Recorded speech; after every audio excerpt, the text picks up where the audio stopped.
महाराष्ट्र में शिंदे की सरकार है। ठाणे के ठाकरे कहे जाने वाले एकनाथ शिंदे का राज अब पूरे महाराष्ट्र पर है। वे सीएम हैं। ठाणे की कोपरी पचपाखाड़ी विधानसभा सीट से विधायक और उद्धव सरकार में नगर विकास और सार्वजनिक निर्माण मंत्री रहे शिंदे की ठाणे में मजबूत पकड़ है। एकनाथ एक नाम नहीं बल्कि अपने आप में एक पार्टी है। ठाणे की जनता उन्हें शिवसेना के संस्थापकों में से एक रहे आनंद चिंतामणि दिगे के प्रतिबिंब के रूप में देखती है। यही वजह है कि लोग आंख बंद करके शिंदे के साथ खड़े हैं। आइए आपको बताते हैं कि कैसे एक मजदूर पिता और घरों में काम करने वाली मां का ऑटो ड्राइवर बेटा संघर्ष करके सत्ता के सर्वोच्च शिखर पर पहुंच गया। एकनाथ शिंदे के पीछे न सिर्फ ठाणे की जनता खड़ी है बल्कि पूरी शिवसेना खड़ी है। कह सकते हैं कि उद्धव अकेले पड़ गए हैं। शिंदे का बचपन ठाणे के किशन नगर वागले एस्टेट 16 नंबर में बीता। आज यहाँ उनका एक फ्लैट भी है। इसमें वे अपने माता पिता और 3 भाई बहनों के साथ रहा करते थे। एकनाथ शुरू से ही लोगों के लिए खड़े होने वालों में से थे। किशन नगर में पीने की पानी की भरपूर समस्या थी। महिलाओं को दूर से पानी लाना पड़ता था। इस परेशानी को देखते हुए शिंदे को उनके एक दोस्त ने पॉलिटिक्स में उतरने की सलाह दी। शुरू में शिंदे ने मना किया, लेकिन बाद में वे आरएसएस शाखा से जुड़ गए। ठाणे में शिंदे का कद कुछ ऐसा है कि शिवसेना का मूल कैडर यानी हिंदू ही नहीं बल्कि मुसलमान भी उनके साथ खड़ा है। यही वजह है कि शिंदे के नाम पर दोनों समुदायों के लोगों ने उनके बेटे श्रीकांत शिंदे को चुनकर लोकसभा भेजा। शिवसेना से जुड़ने से पहले शिंदे आरएसएस शाखा प्रमुख थे और ऑटो रिक्शा चलाया करते थे। आनंद दिगे एक दिन उनके इलाके में आए और उन्होंने लोगों से पूछा कि वे अपने पार्षद के रूप में किसे देखना चाहते हैं। इस पर सैकड़ों मुसलमानों ने एक सुर में एकनाथ शिंदे का नाम आगे कर दिया। इसके बाद ही शिंदे की सक्रिय रूप से शिवसेना में एंट्री हुई।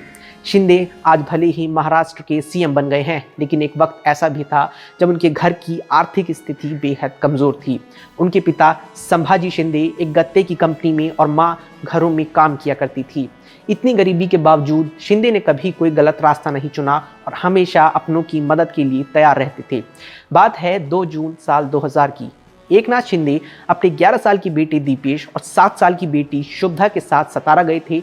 बोटिंग करते हुए उनका एक्सीडेंट हो गया और शिंदे के दोनों बच्चे उनकी आंखों के सामने डूब गए। उस वक्त शिंदे का तीसरा बेटा श्रीकांत महज 14 साल का था। इस हादसे के बाद शिंदे इस कदर टूट गए कि उन्होंने राजनीति से संन्यास का ऐलान कर दिया। बच्चों की मौत के बाद शिंदे ने खुद को एक कमरे में बंद कर लिया था। वे किसी से मिलते भी नहीं थे और न ही किसी से बात करते थे। फिर उनके राजनीतिक गुरु और शिवसेना के कद्दावर नेता आनंद दिगे ही उन्हें वापस राजनीति में लाए। परिवार को आर्थिक तंगी से उबारने के लिए एकनाथ शिंदे ऑटो चलाने के साथ साथ लेबर कॉन्ट्रैक्टर के रूप में भी काम किया करते थे। कई बार ऐसा हुआ कि काम ज़्यादा आ गया और मजदूर कम होती थी। ऐसे वक्त में खुद शिंदे ने बतौर लेबर काम किया। वे अपने हाथों से मछलियां भी साफ किया करते थे।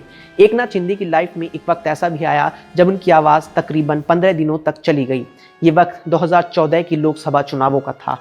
शिंदे ने पूरे महाराष्ट्र में इतना प्रचार किया कि उनकी आवाज़ ही चली गई। हालांकि डॉक्टर्स के प्रयास से उसे फिर से वापस लाया गया। एक किस्सा ये भी है कि एक बार किशन नगर इलाके से गुजरने वाली वाटर पाइपलाइन फट गई और इलाके में पानी भरने लगा। नगर निगम के कर्मचारियों को आने में देर हो रही थी। ये जानकारी जैसे ही एकनाथ शिंदे को मिली तो वे मौके पर पहुंचे और पानी में कूद गए। निगम के कर्मचारियों के आने से पहले ही उन्होंने टूटी हुई पाइपलाइन ठीक कर दी और इलाके को डूबने से बचा लिया। शिंदे के बचपन के दोस्त पोपट धोत्रे के मुताबिक एक बार उनकी चौल में राशन की कमी हो गई थी। स्थानीय लोगों को न चावल मिल रहा था और न ही चीनी।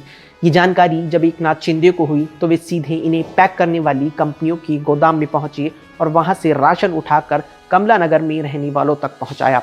धोत्रे ने आगे बताया कि एकनाथ शिंदे अपने राजनीतिक गुरु आनंद दिगे के नक्शे कदम पर चलते हैं और अब उन्होंने एक नया रास्ता चुना है जिस पर चलना आसान तो दिख रहा है, लेकिन ये शिंदे ही जानते हैं कि ये रास्ता कितना मुश्किल है। ये कहानी थी एकनाथ शिंदे की। ऐसे ही दिलचस्प वीडियो के लिए हमारे चैनल को सब्सक्राइब करें और अपनी प्रतिक्रियाओं से हमें अवगत ज़रूर कराएं। आप सबका धन्यवाद। नमस्कार।